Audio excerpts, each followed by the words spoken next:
On Friday, the 27th of February, we see Mars square to Uranus. We see the sun having just been eclipsed, conjoining the North Node, and we might have a day that is eventful, perhaps shocking, memorable, and electric. Hi friends, it's Emily with Emily T. Astrology, and I am your host for Hermes Speaks. This is your weekly astro check-in where we explore the current quality of time, as well as bring in some added oracular, mercurial insights through the written word and bibliomancy. Friday the 27th looks like a fairly loud day in the astrology. We have Mars at 27 degrees of Aquarius, square to Uranus at 27 degrees of Taurus. Mars is our planet of action, will, drive, and passion, aggression, conflict, and war. Uranus is the planet of disruption, sudden, unexpected shakeups, freedom, and liberation. And the square aspect is of the nature of Mars. It is like when you come to a four-way stop sign at the same time as someone to your right or left, and there's that moment of tension, of dynamic choice, where we need to decide who is going to go first. That is what the square aspect is like. It's dynamic, it's tense, it requires choice, it requires action. Someone needs to go first through the stop sign. So, taken all together, when we have the planet of action, will, and drive, and passion, and war, and conflict, and aggression in a tense, dynamic choice point of an aspect, with Uranus, the planet of disruption, change, the unexpected, shakeup, and freedom, we might be in for a dynamic, exciting day. We might see unexpected, shocking events that perhaps have an element of violence to them. This is the god of war we're talking about with Mars. We might see unexpected, destabilizing, and disruptive accidents or weather events. These two planets together in a hard aspect can be quite volatile, quite loud, perhaps exciting as well, and maybe freeing in nature. So this is taking place on Friday, the 27th of February. Now, this is the closing square between these two planets. They come together roughly every 2 years. If we think about these two planets coming together similarly to how we think about a lunar cycle, the new moon moment of this 2-year cycle is when Mars and Uranus come together in a conjunction. Then they move to their opening square. Mars is the faster moving planet. So when Mars reaches that 90-degree angle, looking back at Uranus, that's the opening square. Then they reach the full moon moment when they are opposed to each other. And then they come to that closing square before they conjoin again and start the cycle all over. Let's talk about the particulars of this 2-year cycle. This seeding moment, the new moon moment of these two planets coming together in a conjunction, took place on July 15th, 2024 at 26 degrees of Taurus. Then they came to that opening square moment on June 15th, 2025, with Mars at 28 degrees of Leo square to Uranus at 28 degrees of Taurus. By the time we got to the opposition, the full moon moment, it was November 4th, 2025. This time it was across the Gemini-Sagittarius axis, as Mars was at 0 degrees of Sagittarius opposing Uranus at 0 degrees of Gemini. And now we are reaching our final square, Mars at 27 degrees Aquarius, squaring Uranus at 27 degrees of Taurus. These two planets will come together and start the 2-year cycle all over again with the conjunction that is taking place on July 3rd or 4th, depending on your time zone, of 2026, where they will conjoin at 3 degrees of Gemini. So to help illustrate these two planetary archetypes coming together in a hard aspect, I did a quick Google search for current events that were top of the headlines, primarily in the United States here where I live, on or right around these dates. And I'm just going to read off the quick the quick Google search results that I got when I looked up headlines during these dates. At the new moon moment, when Mars conjoined Uranus at 26 degrees of Taurus on July 15th, 2024, we saw the assassination attempt of President Trump while he was on the campaign trail for his second term. We saw the Republican National Convention and the announcement of J.D. Vance as the running mate for said president. And we saw the Deraco thunderstorm events that took place in the Midwest, in Iowa, Illinois, and Indiana. Severe, prolonged thunderstorms that caused a lot of damage. Now, by the time we get to the opening square of these two planets, June 15th, 2025, we saw the No Kings protests, massive protests. We saw the military parade for the Army's birthday. And we saw some violent attacks on Minnesota lawmakers. There was also in Northern Ireland some anti-immigration protests that resulted or that culminated in riots.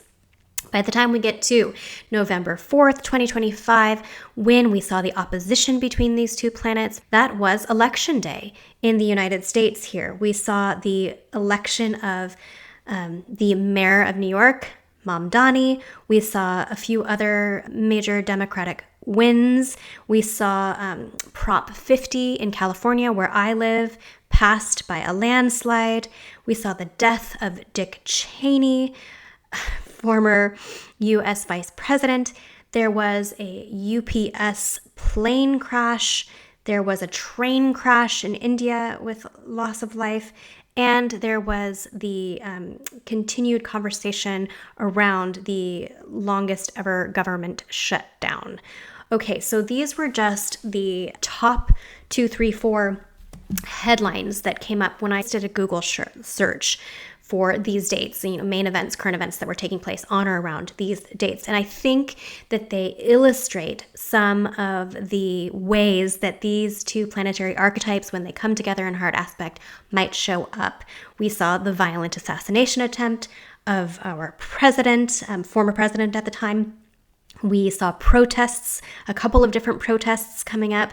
We saw political shakeups and flips. We saw the election of Mamdani in New York, the loss of a former vice president, Dick Cheney. We saw plane crashes, train crashes, right? These are the type of events that sometimes show up when we have the planet of action, aggression, passion, conflict, and war in hard aspect with the planet of disruption, shakeups, instability, the unexpected, and freedom. Okay, so that is one of the main transits that is taking place this Friday, the 27th. The other that is taking place on this day is the sun conjoining the North Lunar Node. This feels important to me because we are just coming off from a solar eclipse that took place on February 17th at 28 degrees of Aquarius. Now, in a solar eclipse, the sun is thrown into shadow. Our primary light, the sun is our vital force, our ambition, that unchanging ideal image, the plot line. When that luminary, that light, is thrown into shadow, is obscured, we often see the fall or rise of certain public figures, celebrities, leaders, those kinds of things.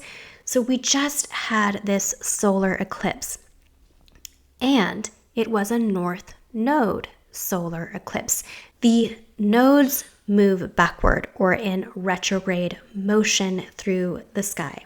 This means that the North Node solar eclipse that just took place at 28 degrees of Aquarius was moving towards the North Node.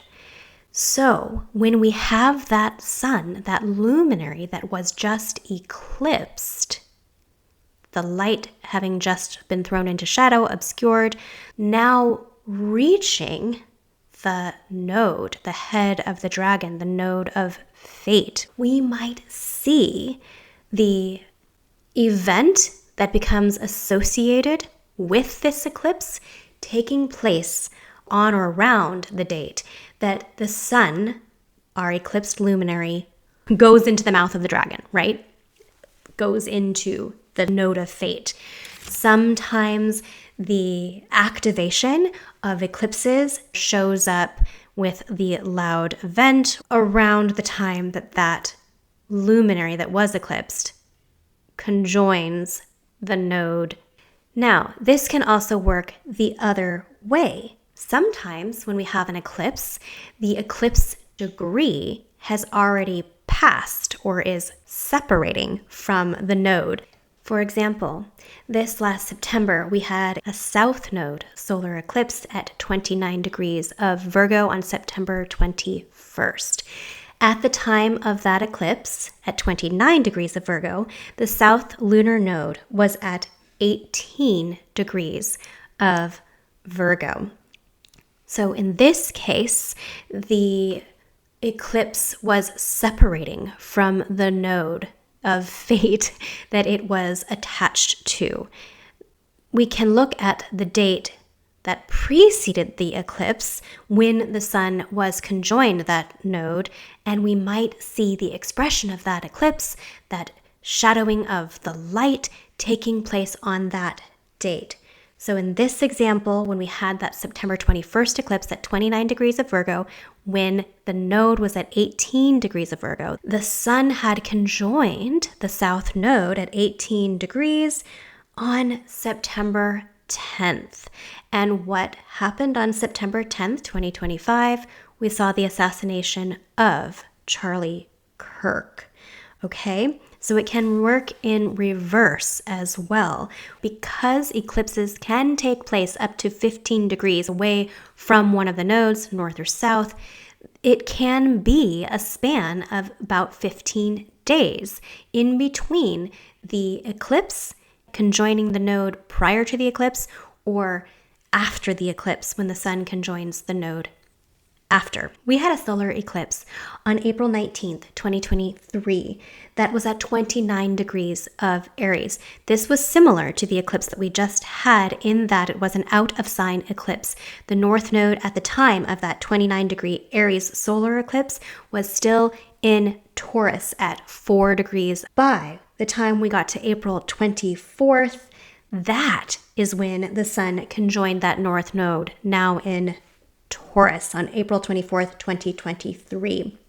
And I did this same Google search looking at main events that took place on April 24th, 2023, and that would have been after that April 19th solar eclipse. The eclipse was applying to conjoin the north node in this case. We saw on April 24th, 2023, the parting of the ways of Tucker Carlson from Fox News. And on the same day, just hours later, CNN fired Don Lemon.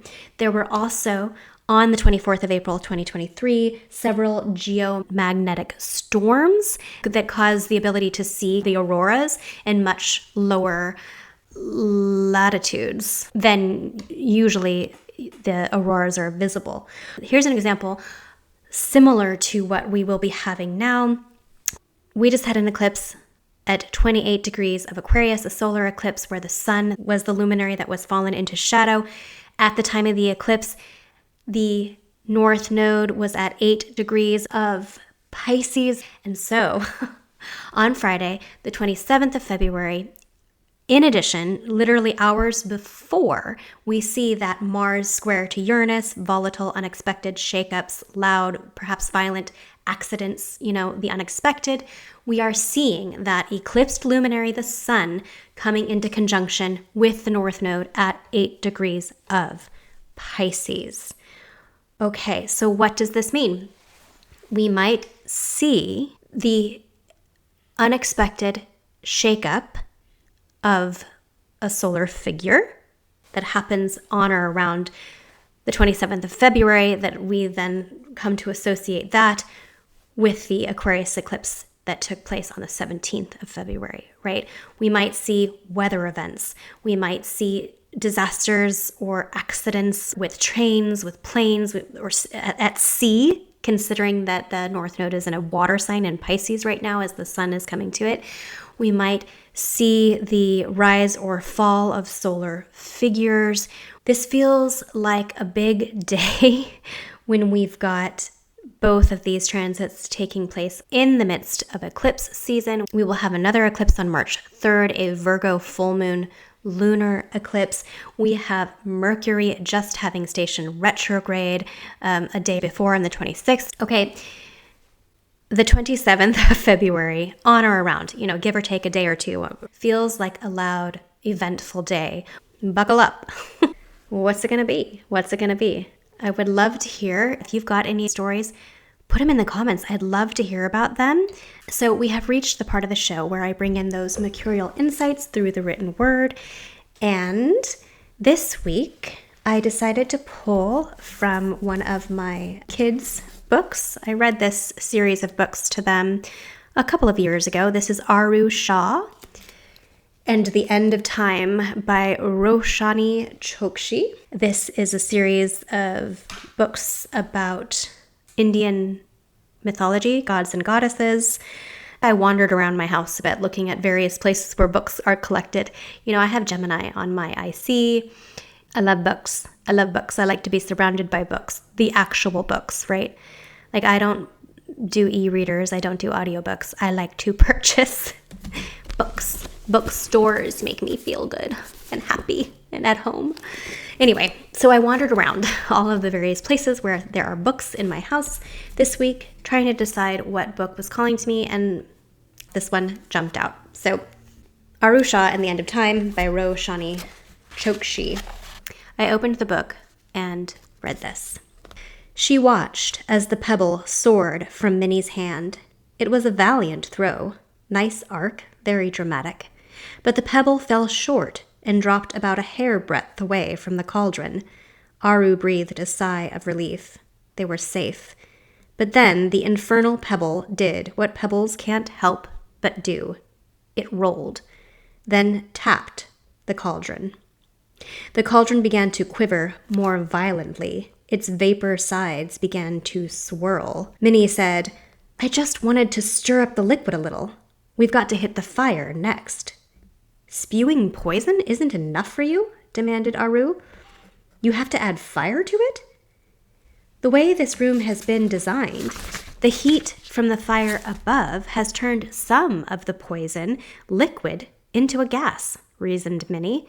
"If we bring down all of the fire, it should vaporize all of the poison." The vapor shell of the cauldron began to split. The cave ceiling trembled, and bits of black rock flaked down. The chandelier of fire swung back and forth. "Gather as many rocks as you can and start throwing them at the fire." Aru clenched her jaw.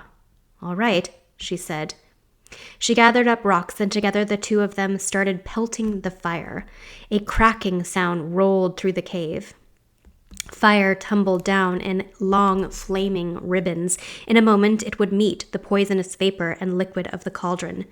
"Run!" shouted Minnie. "To the entrance!" Aru ran as blue plumes of poison spiraled into the air. Her toe had barely crossed the threshold when she heard a boom behind her. The cauldron exploded. Out of the corner of her eye, Aru saw a giant wave of rising poison liquid. A burst of heat and light threw her and Minnie onto their backs. Aru blinked and looked up to see a wall of flames towering above them, blocking the cave entrance. The wave hit the threshold of the entrance and stopped. Aru heard sizzling and steaming, but the poison had disappeared. The magical flames had formed some kind of fence and must have cooked up all the liquid. Minnie walked to her side, out of breath, but her face shining. "See? enough heat and time will turn a liquid into a gas. Okay, so, this is a mythical children's story with magic and gods and demons, and it's fantastic. But what do we get from this with regard to all that we have just talked about, to the volatility and excitement, the loudness, the unexpected quality, the passion, the maybe rise and fall of leaders, the fated events that might take place around this time with these two transits, the Mars square Uranus and the recently eclipsed Sun conjoining the North Node? What do we take from this passage? What I hear is that we might be presented with something that feels quite dangerous, that is quite dangerous, that we feel afraid of, that is life-threatening, literally, figuratively, metaphorically, symbolically, right? We might be confronted with something that is threatening. And we need to keep our wits about us, right? We need to use reason if we can. We need to try not to allow our emotions or our response to whatever's coming up drive us and cloud our clear thinking. We need to use reason, and we need to attempt somehow to alchemize, to transmute, transform a liquid into a gas. Symbolically, how can we burn off our fear? How can we, with bravery, with courage, with foresight, and with reason, approach whatever situation is coming up to burn off, to transmute the actual substance of whatever it is that is shifting in our lives, whatever is becoming aware to us, whatever event has taken place, whatever ways that we feel destabilized or out of control. Now is the time to, one, not give up. Find our sense of bravery even in the midst of fear, of doubt, of threats, right? Real threat, real danger. Again, metaphorically, literally, emotionally, physically, right? All of these things. Keep our wits about us, muster our courage, and transform the substance of our circumstance, right? Transmute it through action. They had to throw stones. They had to be forceful and active and violent, right? They have to throw stones at a wall of fire in this book to get the poison to burn off. And look, right? There is poison. There is toxicity in our environment, in our society right now. We see it. I see it all around, right? There is poison. Maybe this passage that I happen to open to, Mercury speaking through the random pull of bibliomancy from a book, is saying it is time for us to face our fears, to act with courage, with whatever reason we can muster, and we need to transmute and burn off and expose and then transform the toxicity or the poison elements that are in our lives. Woo, tall order, right? This is not for the faint of heart. And we can do it. We can do it. If two kids, I think they're like 10, 11, 12 in this book, can enter the underworld and diffuse some poison with magical fire, right? What can we do? What can we do as adults living in our society? So whatever's coming up, coming out, whatever you're becoming aware of, whatever shakeups, whatever freedom you're feeling, whatever unexpected destabilization you're feeling, whatever fated rise or fall seems to be taking place, how can we transmute and transform and burn off the toxic poison?